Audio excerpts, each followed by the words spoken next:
O que vocês acharam? Vocês viram que o livro de Ezequiel ele tem uma complexidade muito grande, só que ele é muito interessante a gente aprender esse contexto todo do livro de Ezequiel. Aquela parte em que a gente viu semana passada, em que traz um pouco ali da visão de Ezequiel, né, que ele vê o próprio trono de Deus, ele vê todo aquele simbolismo trazido ali pela visão dele. E aí naquela parte ali que a gente assistiu no vídeo, da presença de Deus saindo do templo, né? Porque Deus levou ele lá para dentro do templo para ver a complexidade tamanha que estava ali da idolatria do povo, né? E aí é simbolizado ali naquela parte que a própria presença de Deus se retirando do templo. E aí indo até quando até Ezequiel tem a visão lá, né, no rio Quebar. Quando a presença de Deus se desloca, ela sai literalmente do templo, porque Deus já não estava mais ali no meio do povo, né? E o seu juízo estava fadado a acontecer. Então o livro de Ezequiel, resumindo, ele traz basicamente isso que a gente viu, né? Ele traz esse contexto ali para a gente. E aí o que a gente vai entrar agora no livro de Daniel, eu até escrevi aqui para a gente poder ver, a questão em que momento que aconteceu ali também a parte profética de Daniel, né? Aqui eu coloquei para vocês, olha, Jeremias ele estava profetizando lá em Judá, né? Enquanto isso, Ezequiel, que tinha sido levado cativo juntamente exilado para a Babilônia, ele estava lá juntamente com um remanescente que havia ido com ele, né? E foi lá que ele fez o ministério profético dele. E aí, Daniel, que nós vamos ver agora, ele foi na primeira deportação, no primeiro exílio, em 604. E foi aí que Daniel é levado, juntamente com outros jovens, outras pessoas ali, para a Babilônia, só que ele está servindo diretamente lá no Palácio Real, né, no Palácio de Nabucodonosor. Então, alguém tem alguma dúvida em relação ao que a gente viu em Ezequiel? Tudo aquilo que a gente viu lá passado, esses vídeos. Na apresentação, muito bem. Vocês tiram a dúvida na apresentação semana que vem. Pode falar.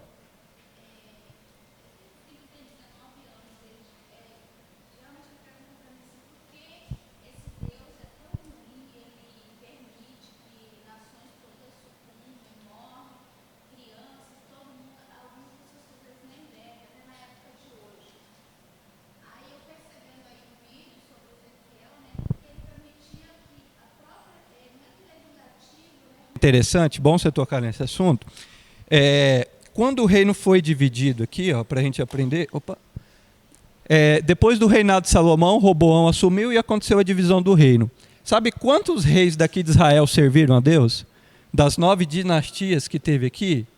Nenhum.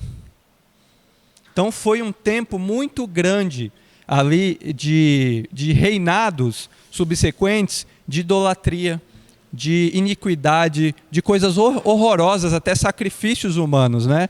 Então nós vemos, aqui em Judá, teve 3 reis, né? Josias, Ezequias, teve mais um agora, não lembro, que serviram realmente a Deus. Então assim, nós vemos que num lapso de tempo muito grande, o povo estava completamente desviado da palavra, né? Então o juízo de Deus nada mais não é o castigo literalmente de Deus, mas é Deus trazendo o juízo, porque ele amava o povo, mas não tinha outra forma. Deus, mandava tantos profetas, tantas formas de trazer o povo novamente, só que isso não acontecia, porque o pecado já estava enraizado, já estava na natureza deles, né? Então vinha rei após rei e o pecado continuava. Então por isso que Deus trazia o juízo dele, né? E infelizmente, só que o que é interessante também a gente entender é que por que Deus não dizimou o povo logo? Por que Deus, assim, tamanho pecado ele não dizimou? Porque ele tinha feito uma promessa.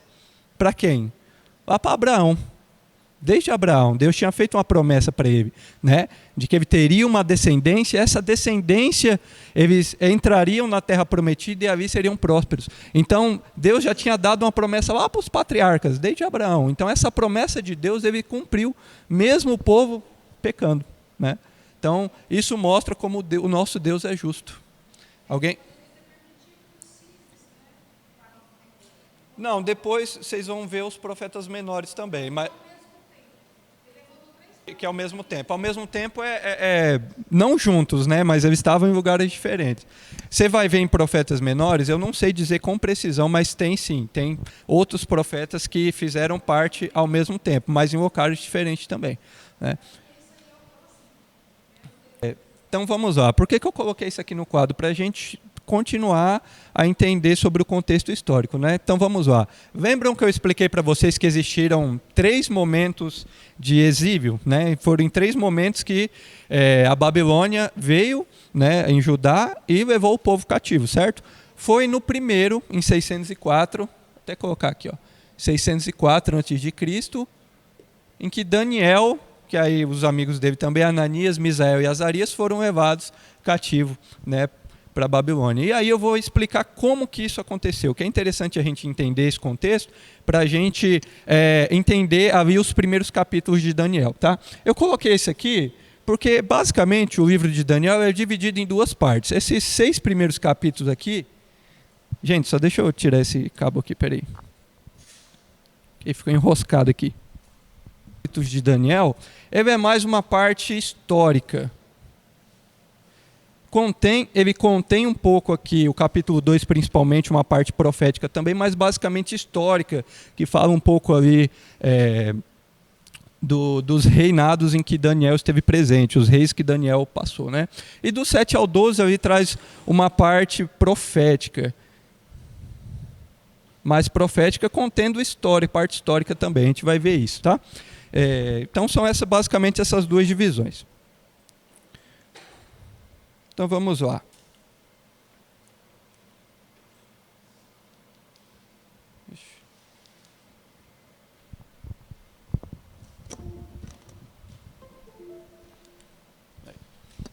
Então o livro de Daniel. O autor é o próprio Daniel, né? Os destinatários eram os outros cativos na Babilônia e o povo de Deus em todos os lugares.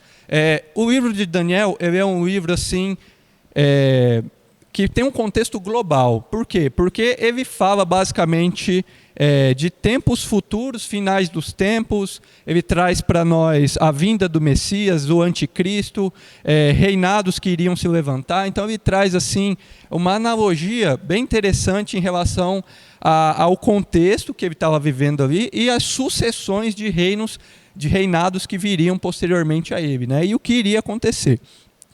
Então havia a data aproximada de 536, né, antes de Cristo. E aí o panorama, como eu expliquei para vocês, ele foi em 605, 604 ali, foi onde houve a primeira deportação, né, do povo em Judá, né, o povo que foi levado para a Babilônia. E em que contexto, em que momento isso aconteceu? Vocês lembram da Assíria? A Assíria foi quem destruiu totalmente Israel, não foi? A Assíria tinha uma profecia que a gente viu, lembra contra ela? Que Deus também já havia subjugado a Assíria, que viria um reinado mais forte que ela, porque na época a Assíria ela era poderosíssima, né? Ela era poderosíssima, uma crueldade tamanha assim do povo assírio, né? Igual eu expliquei para vocês. E aí Deus levantou a Babilônia. Foi a Babilônia que subjugou a Assíria. Em que momento que isso aconteceu? Vocês lembram quando o rei Ezequias é aquele rei que foi prolongada a vida dele, né? Ele teve mais 15 anos que Deus deu para ele. Deus tinha já falado que ele iria morrer, mas aí o profeta Isaías voltou lá e falou que ele teria mais tempo de vida. O rei Ezequias, em determinado momento, o rei Senaqueribe, ele vai lá e confronta o povo. Vocês lembram? Que vai lá e manda os oficiais dele e fala: quem vocês pensam que vocês são? Vocês acham que o Deus de vocês vai salvar vocês? Vocês lembram disso? E aí naquela noite o rei chora, o rei clama e o Senhor ele dá uma ordem para o anjo. E o anjo mata sozinho 185 mil soldados, né, de Senaqueribe. Vocês lembram disso, né? Então, nesse contexto, o que acontece? Senaqueribe volta para a Síria, né? Aí vocês lembram da capital de Nínive. Nínive era a capital da Síria. E aí o que acontece?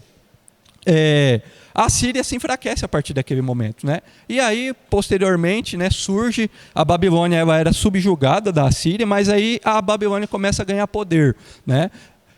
O nome do rei que começa a fazer essa Babilônia crescer politicamente é Nabopolassar, que era o pai de Nabucodonosor. Então Nabopolassar, ele começa a fortificar a Babilônia através de alianças. Ele faz alianças com outros povos, né? E principalmente os medos e os persas, e começa a ir contra a Síria. E aí é que a Síria é subjugada também, e aí Nínive cai e é destruída, e a Babilônia é onde começa a ganhar essa ascensão de poder e onde torna a mais poderosa. Enfim, e aí a questão do contexto. Então, Nabopolassar, que era o pai de Nabucodonosor, é onde surge depois o reinado de Nabucodonosor posteriormente. E aí, o que Nabucodonosor começa a fazer? Ele começa a visitar e ir nos lugares em que a Babilônia tinha conquistado, e começa a impor tributos, pesados tributos para os povos, né?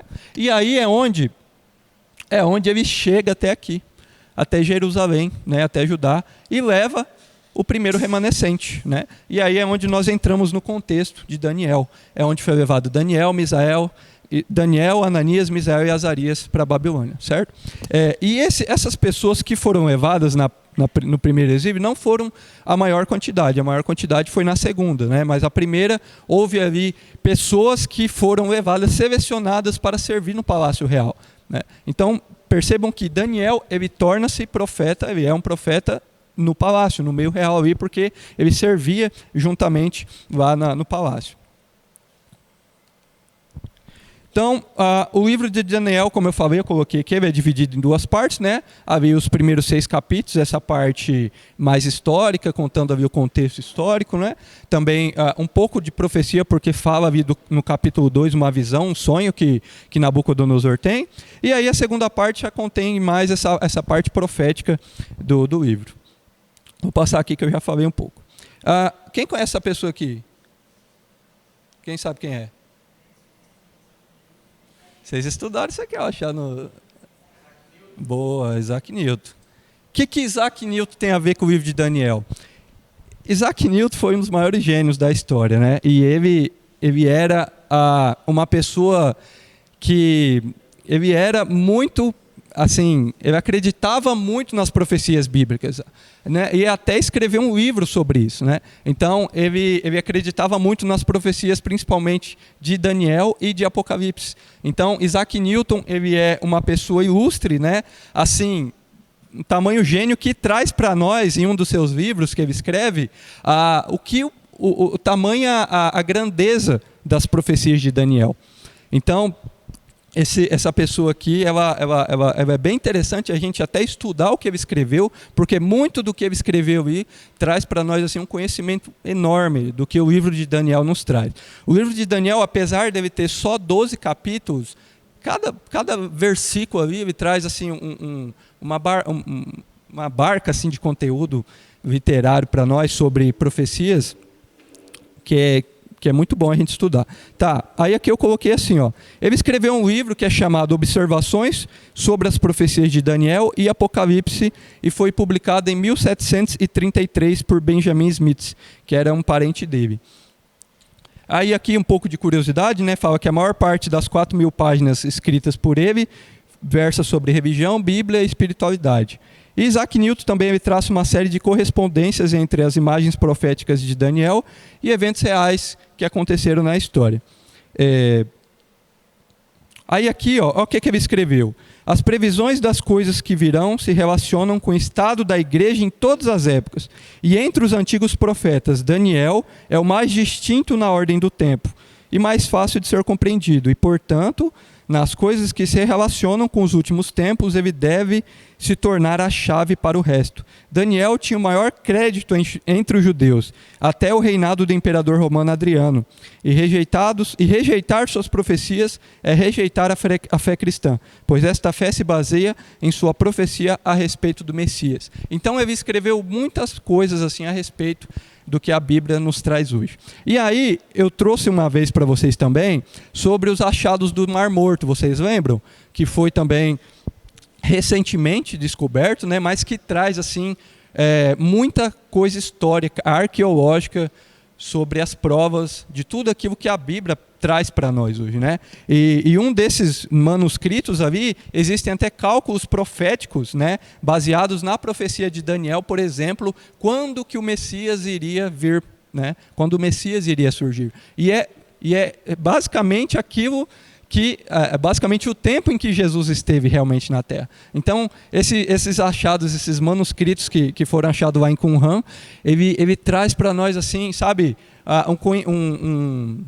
um conhecimento tamanho assim sobre coisas que aconteciam, que foram escritas, que foram datadas, né, a respeito das profecias, a respeito dos tempos em que aconteceu isso, e que é muito interessante a gente entender isso aqui, porque isso aqui faz parte da nossa história, do povo cristão, né, do povo judeu. Isso aqui faz parte da nossa história. Então, isso aqui foi um achado muito importante, né, recentemente, e traz para nós um pouco a respeito daquilo que as próprias profecias estão escritas. Vamos lá, então. Eu coloquei esse mapa aqui só para a gente poder entender um pouco do contexto também. Oi? Como que Daniel foi tratado tanto por ele, por causa das profecias que ele deu, tanto pelos reis que se sucederam depois dele, né? Essa relação que Daniel teve foi um pouco diferente dos outros profetas que a gente viu, porque os outros profetas eles eram todos rejeitados, né? Eles eram todos assim, ninguém dava ouvidos, mas alguns reis deram ouvidos para eles. A gente vai ver isso. Então aqui esse mapa aqui traz para nós um pouco aqui, ó. Não sei se vocês conseguem chegar aí, onde está a Babilônia aí, a Síria lá, ainda quando existia, lá para cima. E aí também aí onde ficava Jerusalém, né? Então, como eu falei para vocês, Daniel ele foi levado no primeiro exílio, né, em 604. E aí eu expliquei para vocês que meio século antes foi quando Nabopolassar se tornou grande, conquistou a Síria, né? E aí depois veio Nabucodonosor, se tornou o rei. Aí aqui eu coloquei aqui que em 626 um novo rei subiu da província. Foi em 626, Nabopolassar, quem gosta de data aí, né? Que aí que ele percebeu que a Síria estava enfraquecida e aí que ele começou a tomar posse e se tornou a principal potência da época. Contexto histórico, então. A princípio, isso pode parecer um alívio para Judá. Que alívio que é esse? Quando a Síria foi derrotada, porque a Síria era uma ameaça, né, constante para Judá também, porque ela já havia acabado com Israel. Então, a princípio, poderia parecer um alívio, mas existia também um outro povo, que era o Egito, que também era uma ameaça constante. Então, o que aconteceu? O rei Josias, ele se aliou à Babilônia para enfrentar o Egito. Né? A Bíblia nos traz isso, o contexto lá em 2 Crônicas 35, do 24 em diante. Então, ele se alia à Babilônia para enfrentar o Egito. O que acontece? O rei Josias morre ali em uma dessas batalhas. E aí, depois que ele morreu, acontece ali essa parte aí em que Nabucodonosor começa, né, a trazer essa parte ali de tributos mais pesados ali, e aí depois veio outros reis sucessivos, né, depois de Josias também, em que a Babilônia já havia tomado parte nisso, né? E aí depois a gente viu até um rei que o próprio Nabucodonosor colocou como rei, que era o rei, né, esqueci agora. Aquele rei que ele colocou lá como rei, acho que é Zedequias, peraí. Depois eu lembro, esqueci. Que ele colocou como rei lá em Judá, provisoriamente.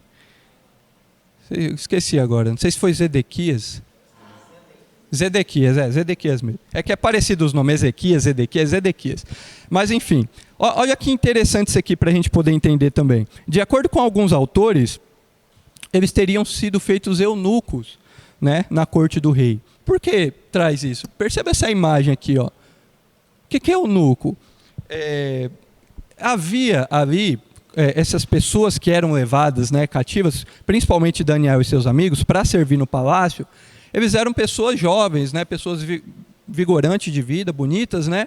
E para não acontecer uma série de fatores, eles castravam esses jovens, esses homens, né? Então, por isso que alguns autores dizem, a Bíblia não traz, por isso que alguns autores dizem que Daniel e seus amigos foram feitos eunucos, né? Tem algumas provas assim, algumas evidências na Bíblia que a gente vai ver que relatam um pouco isso, né? Que esses jovens foram levados para servir no palácio, mas por que eles eram feitos eunucos?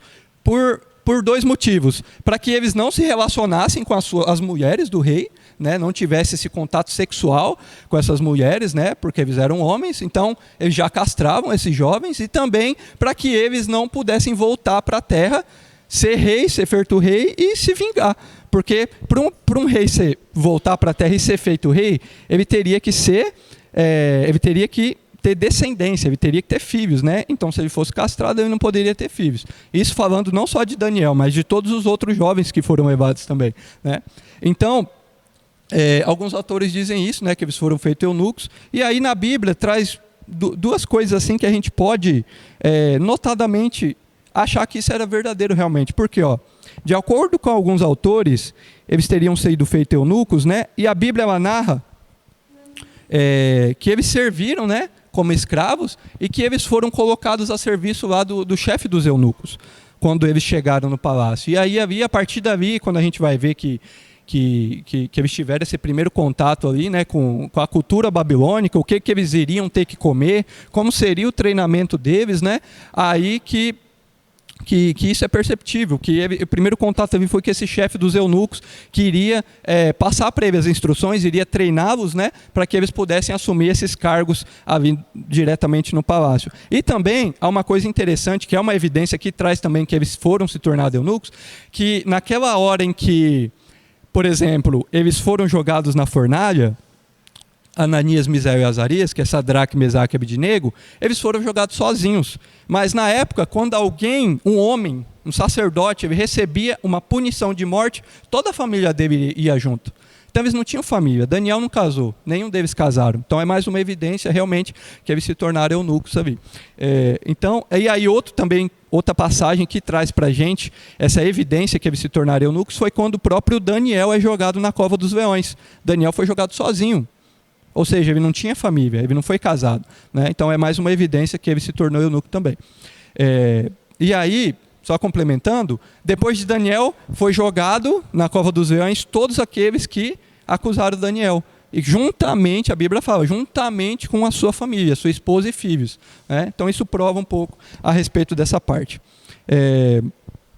Aí tem até um livro que fala, de acordo com o livro Eunucos na Antiguidade, além, a tradição de usar eunucos ela foi passada dos assírios, começou lá no povo assírio, né, a cultura, né, essa cultura começou lá, essa servidão, por isso que eu acho que é verdadeira, até porque o povo assírio era o povo mais cruel que tinha, né, eles matavam, faziam crueldades absurdas assim, né, então eles usavam essas pessoas, essa carga como escravos eunucos, né, de já castrar esses homens para o serviço, né? Então isso aí já começou lá no povo assírio, passou para a cultura babilônica e é por isso que Daniel e seus amigos sofreram nessa parte. Isso só nos prova, gente, como que o profeta Daniel realmente era fiel a Deus. Porque mesmo se ele passou por essa prova, já chegando lá na Babilônia e continuou sendo fiel a Deus toda a sua vida, isso prova realmente, né, até pela constância de oração, de comunhão que ele tinha com Deus, que ele orava 3 vezes ao dia, né, isso só nos prova o quanto ele era fiel a Deus, mesmo sofrendo uma mutilação tamanha, né, de continuar servindo a Deus ali na Babilônia. Aí aqui um pouco das evidências que eu falei, que nunca foram casados, né? E eles ficaram sob o cuidado do chefe dos eunucos. Aqui em 2 Reis ele traz um pouco da profecia que Isaías falou. Alguns dos seus próprios descendentes serão levados, e eles se tornarão eunucos no palácio da Babilônia. Então já havia uma profecia realmente sobre essa, de algumas pessoas que iriam ser levadas cativas se tornarem eunucos. Então aqui, qual que era o desafio de Daniel e seus amigos? Eles iriam enfrentar um desafio cultural, porque eles eram fiéis a Deus. Então, o primeiro contato que eles tiveram ali com o povo foi essa cultura, né? Eles eram um povo politeístas, eles adoravam vários deuses, eles serviam comidas, né? Banquetes aos quais eles não podiam se contaminar. Então eles decidem, eles têm um posicionamento ali naquele momento. Que posicionamento é esse? Olha, ele chega para o chefe da cozinha lá e fala assim, a gente só quer comer, né, legumes, a gente não quer esse tipo de comida. E aí houve uma preocupação, não, mas vocês vão se enfraquecer se eu fazer isso, né? Então olha como Deus ele é fiel nas coisas que Deus faz. Deus usou até pessoas pagãs ali no meio para proporcionar a fidelidade deve ser cumprida ali naquele momento. Porque o cozinheiro ali, o chefe dos eunucos, podia negar. Porque o que estava em jogo era a cabeça deles. mas mesmo assim eles concederam. Então Daniel e seus amigos, eles não se contaminam com a cultura babilônica, eles não comem os banquetes do rei, que era oferecido para eles, né? E aí eles dão um desafio, olha, depois de determinado tempo, vocês façam a prova, vê se nós vamos estar enfraquecidos. Né? E aí depois fizeram a prova e notaram que eles estavam ainda mais fortes, né, e mais inteligentes do que os outros que comiam de tudo lá na Babilônia. Aí também houve a mudança de nomes, né? Geralmente quando as pessoas elas eram levadas, havia essa mudança de nome. Então eles antes se chamavam, por exemplo, Daniel. Daniel ele passou a se chamar Beltesazar. A gente vai ver o significado no próximo slide. Ananias, Sadraque, Misael, Mesaque e Azarias, Abednego, ou Abednego. Então a intenção do rei era que esses jovens abandonassem a fé. Era que eles literalmente começassem a viver uma nova vida ali com a cultura babilônica, né? Se eles deixassem de servir a Deus. Mas eles não deixaram em nenhum momento. Então aqui é um pouco do significado de cada nome, né? Beltesazar, Bel protege a sua vida. Perceba que é tudo ligado a crenças de deuses, né, que eles tinham na época. Então, Ananias, por exemplo, que se tornou Sadraque, inspiração ao deus Sol. Misael, servo da deusa Sheba. Então, são várias analogias a deuses aos quais o povo babilônico servia. E também Abednego, servo de Nebo. Então, a preparação de Daniel para o ministério profético. Então, ali no capítulo 1, traz para nós, né, a chegada deles ali à Babilônia, esse contato que eles tiveram ali com o palácio, né, com as coisas que foram impostas para ele. E aí, Deus ele começa, a partir daquele momento, capacitá-los. Né? Desde o momento ali em que eles recusaram a se misturar com a cultura babilônica. E essa capacitação, a principal de Daniel foi a de revelações, né? E também eles foram colocados, nós vamos ver no capítulo 2, em altas patentes no governo lá, principalmente Daniel, depois que ele revelou o sonho para Nabucodonosor. Deixa eu só voltar aqui antes de entrar no 2. Então, o que é o contexto ali do capítulo 2 que a gente vai ver? Em determinado momento, Nabucodonosor ele teve um sonho. E esse sonho, ele ficou muito assustado com aquele sonho que ele teve, e ele começou a trazer os adivinhos, a trazer os sábios, né, que serviam a ele, e ele impôs algo para eles que ninguém podia adivinhar. O que era? Ele falou assim, olha, vocês têm que revelar para mim que sonho que eu sonhei e o que ele significa. Aí as pessoas, mas não tem como fazer isso, né? E realmente, ninguém conseguia revelar aquilo que Nabucodonosor tinha sonhado. E aí, Nabucodonosor ele faz uma ameaça muito grande. E ele até chega a fazer. Ele faz um decreto para matar todos os sábios e adivinhos do reinado, do povo dele lá. Porque ele ficou muito irado. Porque ninguém sabia revelar para ele o sonho dele. Né? Mas aí surge Daniel. Entra aí que no capítulo 2 entra Daniel. E Daniel, ele pede, ele ora, ele clama a Deus para que esse sonho fosse revelado, porque ele também estaria dentro desse monte de gente aí que iria morrer, né? Os sábios, os adivinhos da época, né? Então, porque depois que Nabucodonosor fez esse decreto, aí foram lá e chamaram Daniel, e no outro dia ele teve esse sonho, Deus revelou para ele através desse sonho, isso aqui, ó. O que Nabucodonosor sonhou? No capítulo 2, eu não vou ler porque é muito...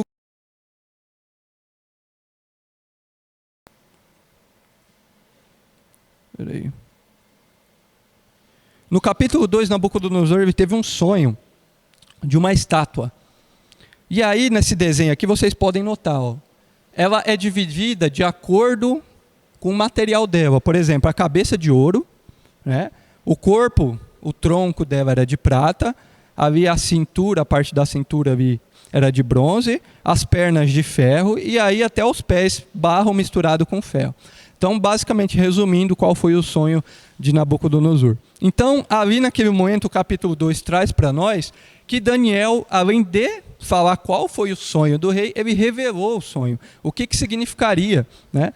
E aí, Daniel revela que seria ali como que eu posso dizer? Algo que iria acontecer no futuro, que estaria fadado a acontecer. E aí ele traz as divisões do corpo dessa estátua que ele teve, como a Babilônia sendo a cabeça de ouro.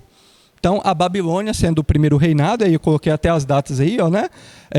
Seriam como se fossem reinos subsequentes que viriam depois da Babilônia. Então, é como se o cabeça de ouro, né, por conta da grandeza babilônica, né, a economia babilônica, eles tinham muito dinheiro, né, muitos recursos, por isso que a cabeça de ouro é representada pela Babilônia. O reinado medo-persa, que depois surgiu, inclusive Daniel também serviu, né? Depois do rei Nabucodonosor. Medo-persa, depois a Grécia, que é representada a cintura de bronze, e também Roma, que é a parte das pernas de ferro. E aí também, lá trazendo nos tempos mais atuais, a Europa moderna, simbolizando os pés, né, de ferro e de barro. Depois, mais para frente, a gente vai trazer mais detalhadamente, porque o capítulo 7, ele casa com o capítulo 2, porque ele traz também uma outra visão que é relacionada a essa estátua que Nabucodonosor sonhou. Então, olha que interessante.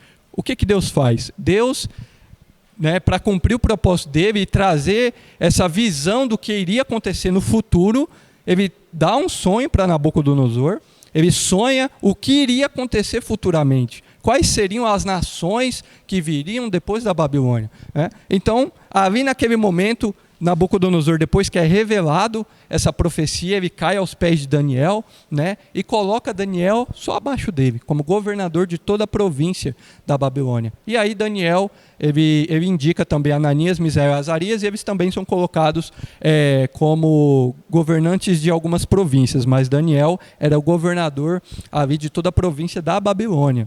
E aí nós vamos entrar agora no capítulo, aqui um pouco do capítulo 2 ainda, a respeito da divisão.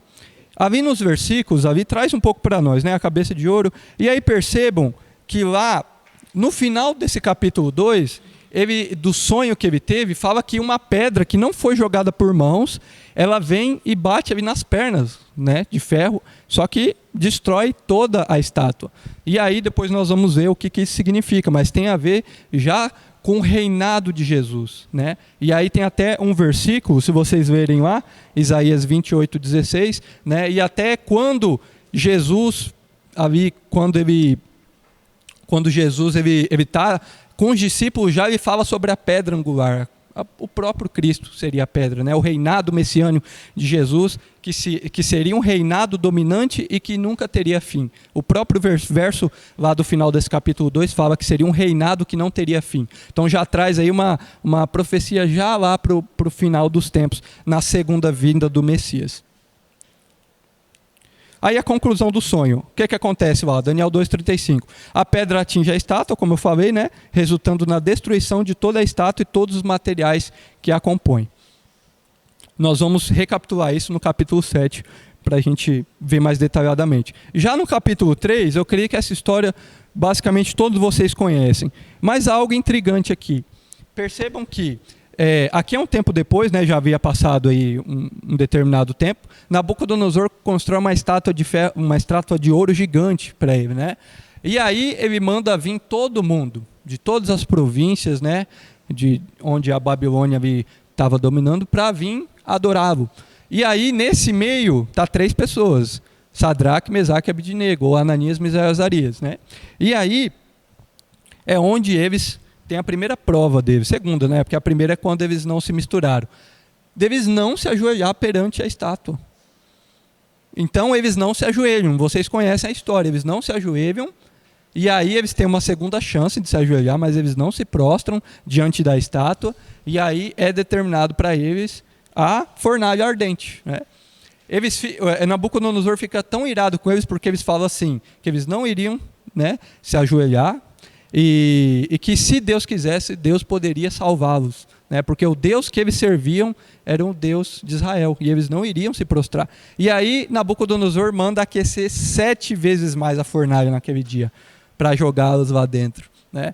E aí a Bíblia diz que eles foram jogados, e as pessoas que jogaram elas morreram, por causa das brasas incandescentes, né? Então, tamanho era a potência daquele fogo ali.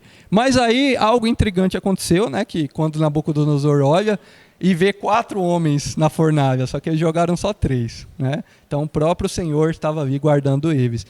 E aí, uma pergunta que não quer calar. E onde estava Daniel? Alguém tem algum palpite? Onde estava Daniel? Porque Daniel não estava ali naquele momento. Hã? A Bíblia ela nos traz para nós onde que Daniel estava, né? Mas acredita-se que por Daniel ele ser o representante de Nabucodonosor, ele ficou cuidando da província lá, né? Mas ele não estava ali naquele meio. Ele também, com certeza, ele não se prostraria, né? Então aqui um pouco ainda do contexto, né? Passaram em torno de 9 anos, desde o sonho com a estátua até esse acontecimento, e provavelmente foi com a ideia de fortalecer o seu reino, né? Ele decidiu construir essa estátua. Aqui eu já falei, né, sobre a questão da fornalha, e aí no capítulo 4, Nabucodonosor, ele tem outro sonho. Ele sonha com uma árvore grande, representada por essa árvore aqui. E essa árvore, ela ia até os céus. E nessa árvore, né, vinham animais, se alimentavam ali dos seus frutos, se aproveitava da sombra dessas árvores, né? E aí ninguém novamente consegue revelar, só Daniel que conseguiria revelar esse sonho. E aí Nabucodonosor chama Daniel e aí Daniel fala o que esse sonho representaria. A Bíblia fala que essa árvore, né, era uma árvore esplêndida, né, que tinha essa capacidade toda, né, de proteção, de alimentação, só que em determinado momento ela era podada, né? Não fala que ela foi totalmente destruída, mas ela seria podada e acorrentada. Esse sonho que ele teve representa o próprio Nabucodonosor, o próprio reinado dele. A arrogância tamanha que ele estava tendo, Deus tinha determinado algo que aconteceria com ele. Eu acho que vocês já devem ter ouvido falar, que foi no momento em que ele se torna literalmente um animal, né? Ele começa a viver como um animal, porque a consciência dele foi tirada. E isso traz no capítulo aí para nós. Deus decretou que em 7 anos, né, Nabucodonosor iria viver como um animal. E aí a Bíblia traz que enquanto ele caminhava pelo pátio, né, do templo, do palácio dele, e contemplava suas obras, e falava, nossa, isso aqui tudo é meu, sou poderoso, né? E aí foi naquele momento em que a voz falou, a partir de hoje, né? Isso depois, passado 12 meses, tá? 12 meses depois que Daniel revelou essa visão, esse sonho que ele teve. Então, Nabucodonosor viveu literalmente como um animal. E a Bíblia traz para nós, né, que se cresceram as unhas, os cabelos dele, né? Enfim, a consciência humana dele foi tirada para que ele reconhecesse, qual que era o intuito disso? Que ele reconhecesse Deus sendo Deus. Então, depois de 7 anos, Deus traz novamente a consciência dele e ele, a partir daquele momento, ele reconhece, né? E até, eu acho que eu coloquei o versículo aqui, ó. Deixa eu ver aqui. Não, coloquei não, mas no final do versículo traz ele engrandecendo a Deus, né? Ele glorificando a Deus pelo que havia acontecido, reconhecendo Deus sendo Deus. Então, isso que ele passou foi uma experiência horrível para ele, né? Mas percebam que no sonho que ele teve, Deus restituiu, ele ainda continuou governando, continuou reinando depois desses 7 anos, né? Então, provavelmente, onde ele estava ali, vivendo como animal, as pessoas tinham acesso a ele. Porque a Bíblia traz para nós que depois desse tempo, Nabucodonosor reconheceu, voltou à consciência humana dele e ele retomou o seu reinado. Aqui o que eu falei, né? Aí a imagem dele comendo capim, a Bíblia traz também que ele comeria capim durante 7 anos. Aqui eu falei um pouco, né? Porque que Deus trouxe isso na vida dele, né? Vocês lembram que Nabucodonosor, ele era o tempo todo usado por Deus como instrumento, né? Porque foi ele que foi usado para poder destruir o próprio povo de Deus, né? Então, mas agora o Senhor estava impondo o limite para ele. Por quê? Porque a soberba, o orgulho dele estava tamanho, né, que Deus falou, opa, chega. E aí Deus decreta esses 7 anos para ele. Oi? Não. Era um instrumento. Perceba? Deus usava ele para fazer aquilo que ele precisava, para cumprir o propósito dele. Né? Mas servo não, ele não servia a Deus, servia outros deuses. Né?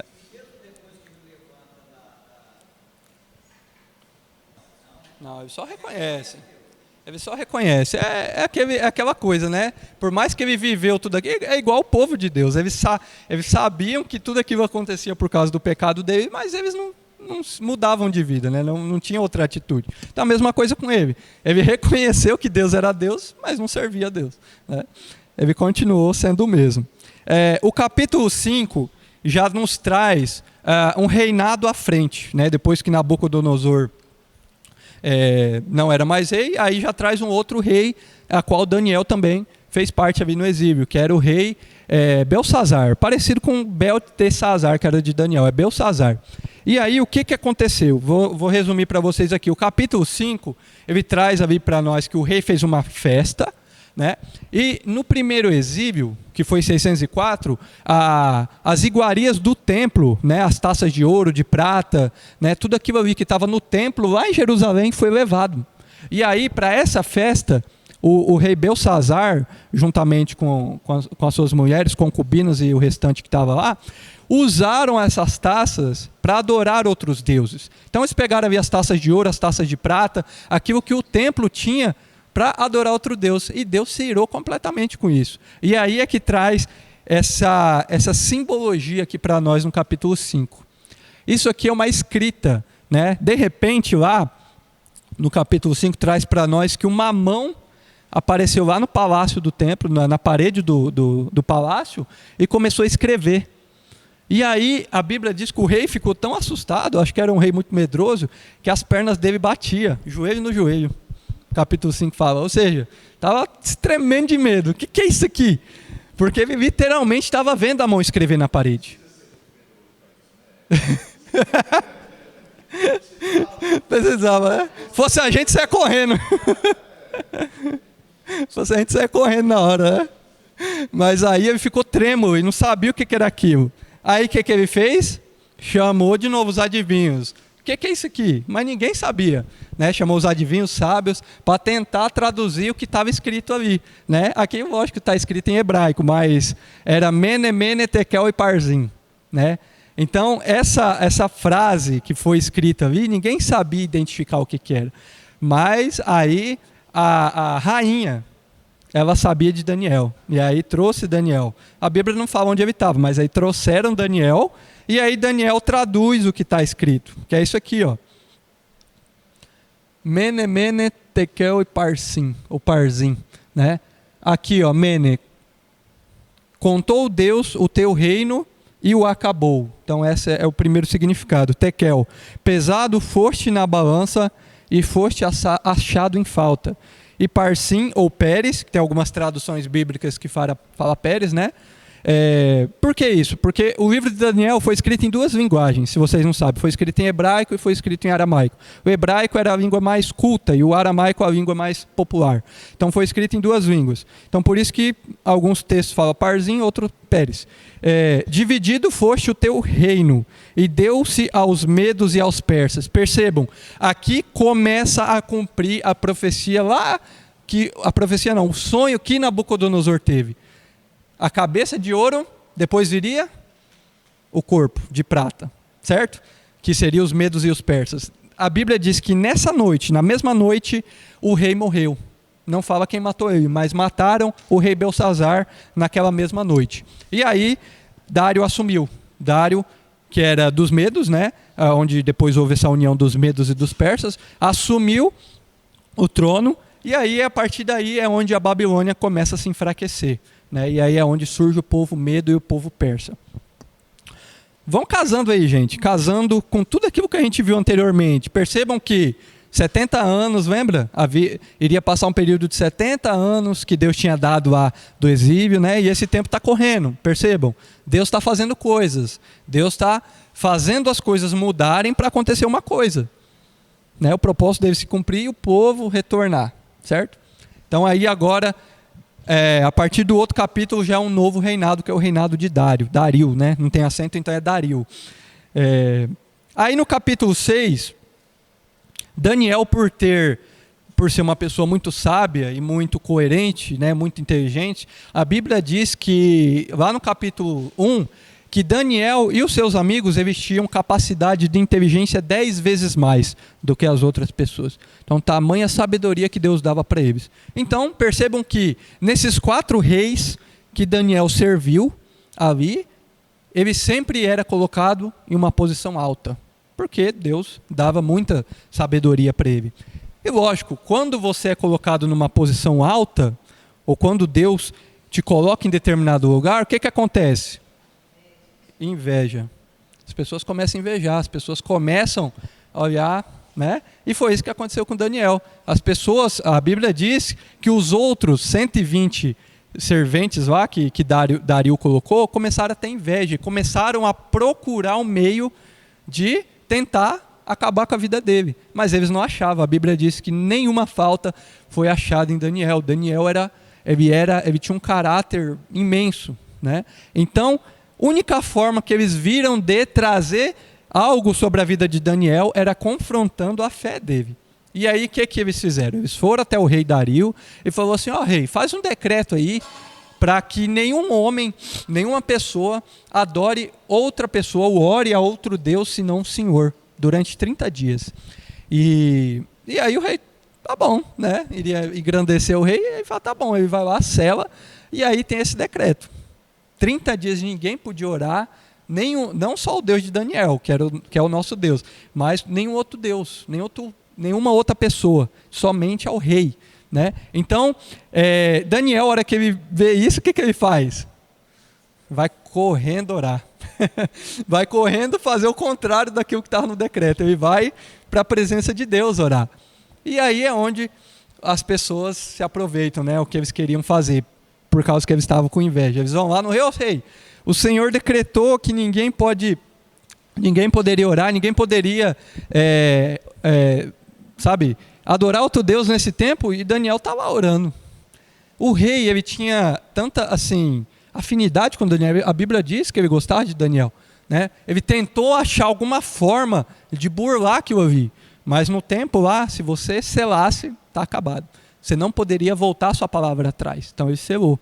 Então, não teve outra forma. Ele foi jogado na cova e quando ele foi jogado na cova, o rei fala que o Deus de Israel te proteja, que o Deus a qual você serve te proteja.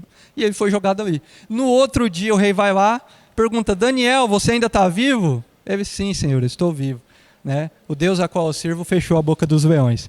Glória a Deus. Então, ali o Senhor salvou Daniel em meio à cova dos leões. E o que aconteceu? O rei, ele mandou matar todos aqueles que acusaram Daniel. E aí que entra aquela questão lá dos eunucos. Foi todos da família desses homens também que acusaram Daniel. Foram jogados na cova. E a Bíblia diz que antes deles caírem, os leões atacavam eles. Tamanha fome dos leões, né? Então o Senhor guardou Daniel ali mais uma vez. Vamos lá. Aqui é um pouco já do... É que eu sempre vou adiantando, gente. Aqui só falo o contexto que eu falei já, né? Que ele nomeou 120 sátrapas lá, e foi esses 120 que tinham inveja de Daniel, porque ele era muito mais inteligente. Aqui já o versículo 26 a 28, né? Fala do decreto que foi editado. Vamos entrar agora no capítulo 7. O capítulo 7, ele está literalmente associado ao capítulo 2. Por quê? O capítulo 2, ele fala de 4 reinados, né, que iriam vir, depois um quinto lá, que é lá nos pés, mais 4 reinados que seriam uma sequência um do outro, né? Então viria primeiro a Babilônia, que depois foi dominada pelos Medos e Pérsia, depois veio a Grécia, né, que é o rei Alexandre o Grande, que foi um conquistador, né, um militar muito poderoso, e depois surgiu Roma. Então, o capítulo 7 traz uma visão de Daniel, né? Então, é interessante a gente entender isso. Dos capítulos 1 a 6, Daniel fala em terceira pessoa. Ele escreve em terceira pessoa. Agora, no capítulo 7, Daniel fala em primeira pessoa. Por quê? Porque ele tendo a visão.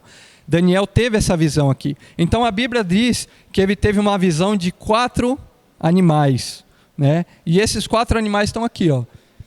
É um pouco daquilo que a gente viu lá em Ezequiel, né? Só que aqui uma simbologia diferente.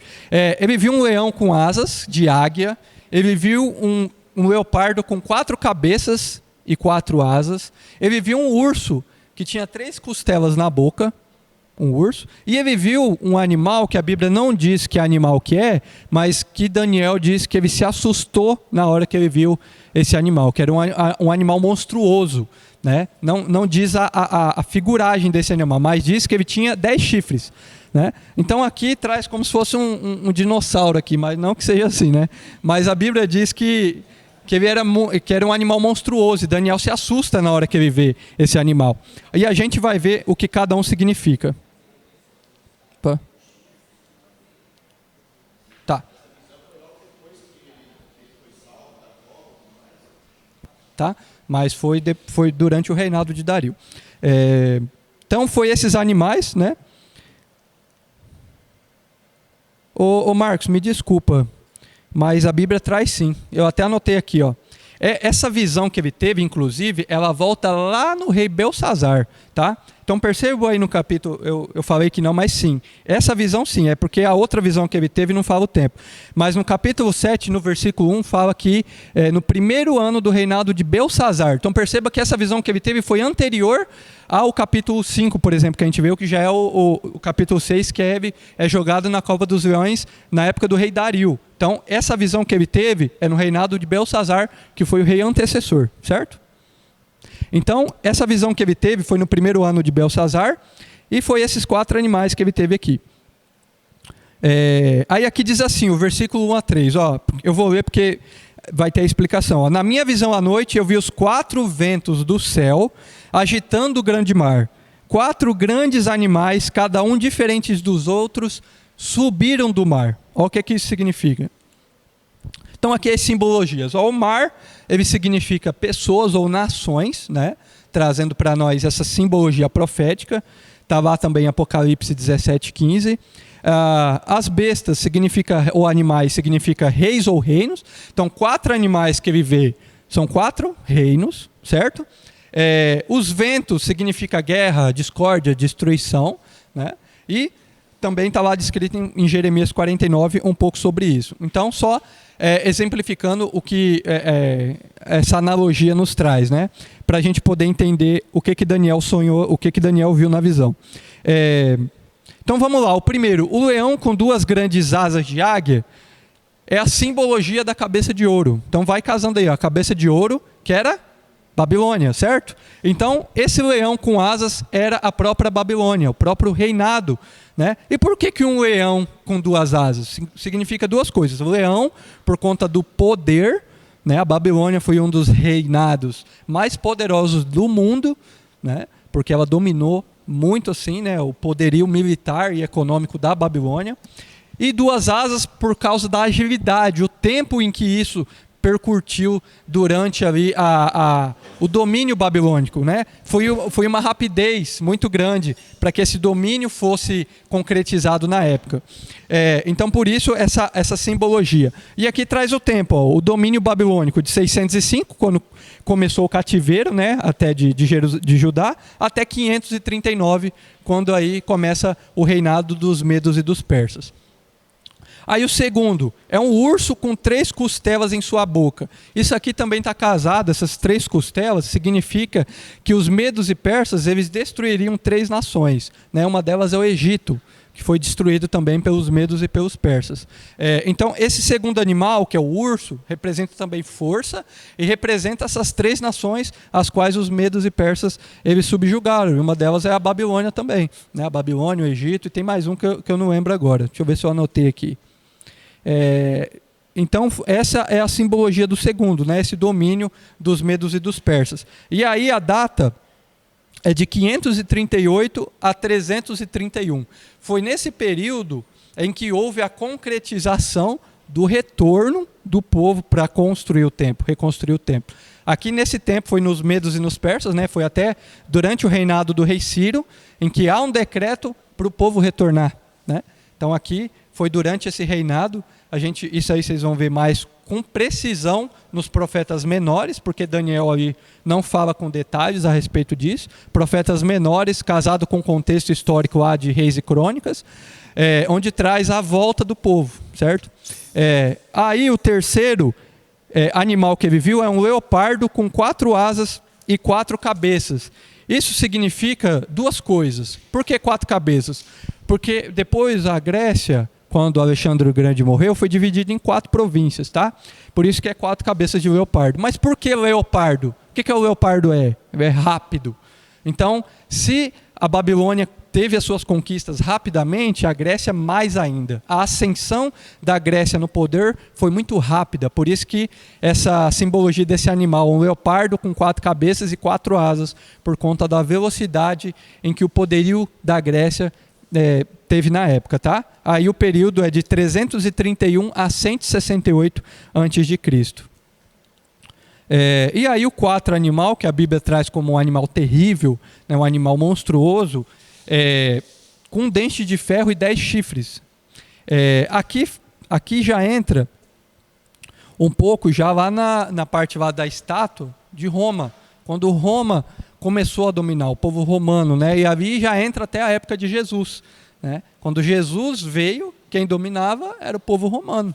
Por isso que achavam, que muitos judeus até hoje não acham que Jesus é o Messias. Por quê? Porque a promessa que eles tinham, que eles achavam que viria o Messias para acabar com Roma, né? Que viria um poder maior que Roma, né? Um poder humano falando, né? Eles achavam que esse poderio seria humano, que viria para acabar com o domínio de Roma, porque na época, né, era Roma que estava governando. Então, assim, vocês percebam que essa visão de Daniel traz um simbolismo a respeito de tudo aquilo que aconteceu realmente, né? Todos esses reinados que viriam, né? Esses reis que assumiriam, contando ali desde Nabucodonosor até o domínio de Roma, e aí até as datas, né? Então a data de Roma é um período bem grande, que vai de 668 a.C. até 476 depois de Cristo. Deixa eu só ver aqui que eu fiz uma anotação. Ó. Tá. Eu falei, né, da Grécia, que a Grécia foi dividida em 4 reinos, por isso que ela 4 animais que aparecem, né, na simbologia, 4 leopardos, porque quando Alexandre morreu... 4 cabeças, isso. 4 cabeças de leopardo. Quando ele morreu, a Grécia foi dividida em 4 partes. Tá. Os 10 chifres, eles correspondem a 10 reis. Aqui já entra um pouco mais atualmente, depois de Cristo, já não falamos aqui antes de Cristo. Em Daniel 7, 24, ali, ele faz menção a esses 10 chifres, que também é relacionado com 10 nações, né? Sempre que fala na Bíblia 10 animais, 10 chifres, é relacionado a 10 reinados, 10 nações. E aí, aqui traz um pouco que 10 reinados são esses, é um pouco mais na atualidade, né? Havia um pouco quando a Europa começou a ser formada. Esses 10 reinados aqui, ó. Os ângulos ali na Inglaterra, os francos na França, os visigodos no norte da Espanha. Eu acho que vocês devem ter visto isso aqui lá, não sei se vocês fazem a matéria de história da igreja. História da igreja não, desculpa, livros históricos. Aí traz um pouco sobre isso aqui, não vou entrar muito a fundo, mas basicamente a visão tem a ver com essa futurologia que aconteceria, né, de reinados, subsequentes reinados que viriam depois do rei Nabucodonosor. E aí ainda a visão continua que dentro desses chifres, desses 10, surgiria um chifre menor, que sairia 3, né? Seriam 3 chifres grandes destruídos, e aí surgiria um chifre menor do que aqueles outros que ele viu na visão. E aí entra várias linhas teológicas aí. Uma linha acha que é até a Igreja Católica Romana, né? Por conta daquilo que ela traz de ensinamentos, né? De assim, uma certa de destronar Jesus, né? E isso é interessante vocês estudarem. Por quê? Porque várias pessoas importantes na história da igreja falam sobre esses 10 chifres. Um deles é Isaac Newton. No livro dele ele fala sobre isso, que ele mesmo ele coloca esse pequeno chifre como sendo a igreja apostólica romana na época, né? Até por conta das atrocidades que aconteceu desde Roma, do tanto de judeus que foram executados pelo poderio romano, até ali quando a gente estuda, né, essa perseguição à igreja, que a igreja foi o tempo todo perseguida, né? A igreja cristã, ela foi o tempo todo perseguida, né, desde a época dos romanos. E aí, sucessivamente na história, a gente vê essa igreja, a igreja de Jesus, sendo perseguida, né, até mesmo pela igreja católica. E aí tem alguns, né, até Martinho Lutero escreve sobre isso, sobre esse pequeno chifre aqui, de entendimento, que ele fala que seria esse pequeno chifre. Por que pequeno? Porque não é um poder político, mas um poder religioso que surgiria e que governaria também, né? É o que a gente vê um pouco hoje, né? E aí ele traz um pouco isso sobre a questão de destronar o poder de Jesus Cristo. Por quê? Porque o homem, ele tem acesso a Jesus, não é? Então, esse destronar Jesus é não reconhecer Jesus como o único caminho. Como assim? É de intermediar o acesso do homem a Jesus. Né, de colocar assim, por exemplo, o Papa merece adoração, o Papa tem que, né, levar as aclamações ao Papa, enfim. Aí eu já deixo para vocês estudar na parte histórica. Aí aqui, os 3 chifres arrancados são 3 povoados, né, que traz os érvulos, os vândalos e os ortogodos, ali quando a Europa começou a ser formada, né, e aí surge depois... consequentemente, aqueles 10 países lá que a gente viu. Aí, continuando, a história mais uma vez comprova, que eu vou ler, ó, que o Império Romano realmente arrasou a terra. Por isso, na estátua do capítulo 2, este reino é representado pelas pernas de ferro, porque era um poderio militar muito forte, né? Dizimaram mais de 1 milhão de judeus, né? Então percebam que o povo judeu sofria demais nesse tempo da história em que se passou, né? Completamente vinha reis, e eles continuaram essa perseguição ao povo. Foi nessa época, com a finalidade de encontrar o recém-nascido Jesus, que Herodes mandou matar todas as criancinhas abaixo de 2 anos. Vocês lembram, né? Lá quando a gente começa a ler Mateus, lá nos livros evangélicos, traz um pouco sobre isso, que o rei mandou matar as crianças abaixo de 2 anos, porque ela queria saber quem que era esse rei que tinha surgido, né? Que era Jesus. Aqui Isaac Newton escreve a respeito também sobre essa visão do capítulo 7 de Daniel. Ele diz assim, ó: os reis representavam os reinos, como já foi dito. Portanto, o chifre pequeno é um pequeno reino. Ele era um chifre da 4ª besta e arrancou 3 dos primitivos. Por isso devemos procurá-lo entre as nações do Império Latino, depois do aparecimento dos 10 chifres. Mas era um reino com um rei diferente dos outros, tendo uma vida ou alma que lhe era peculiar. Com os olhos e boca, por sua boca proferirá insolências, mudando os tempos e a lei. Era ao mesmo tempo um profeta e um rei. Tal vidente, profeta, é rei e a igreja de Roma. Então aqui ele fala um pouco sobre esse entendimento que ele tem do capítulo 7 também, falando que é a própria igreja de Roma.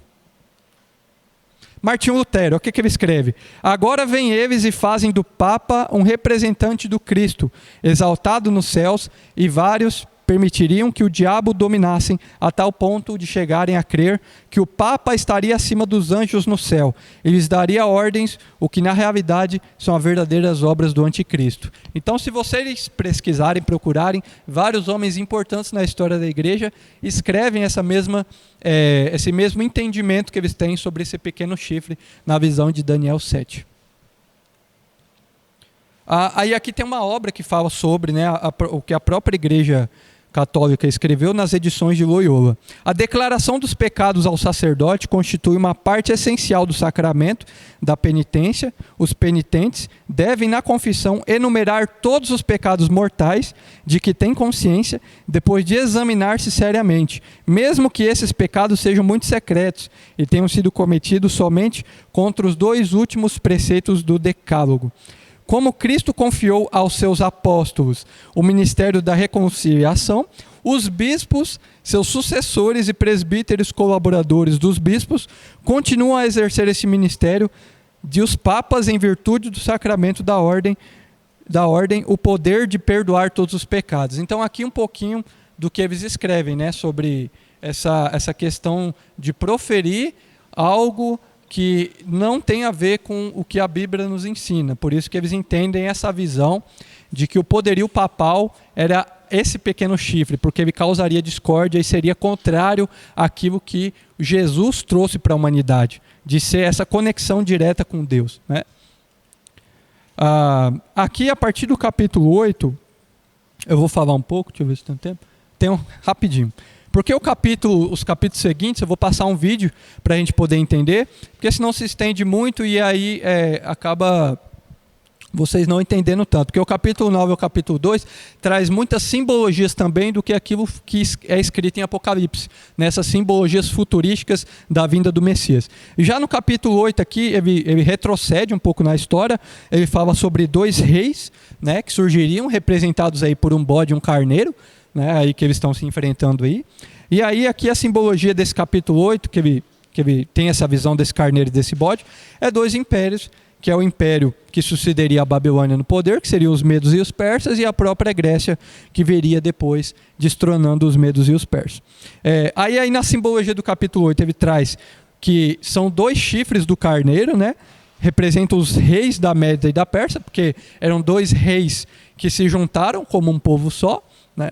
Mas foi mais o domínio persa, que depois, subsequentemente, quando o Ciro assume, o domínio persa ele se torna eminente, né? Por isso que o capítulo 8 traz que um chifre é maior que o outro, porque a Pérsia dominou sobre os medos, certo?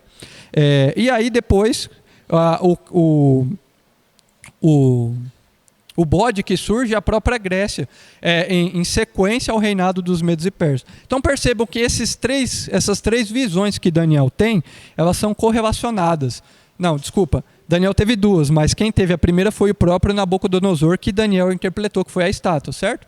Mas elas são casadas porque elas estão relacionadas entre si, porque elas falam dos reinados subsequentes que viriam após o governo babilônico. Tá bom? Então nós encerramos aqui o capítulo 8, eu vou passar um vídeo para vocês e nós concluímos o nosso conteúdo de profetas maiores, tá? Se vocês tiverem alguma dúvida, vocês podem perguntar. E aí, semana que vem, nós só teremos as apresentações, tá bom?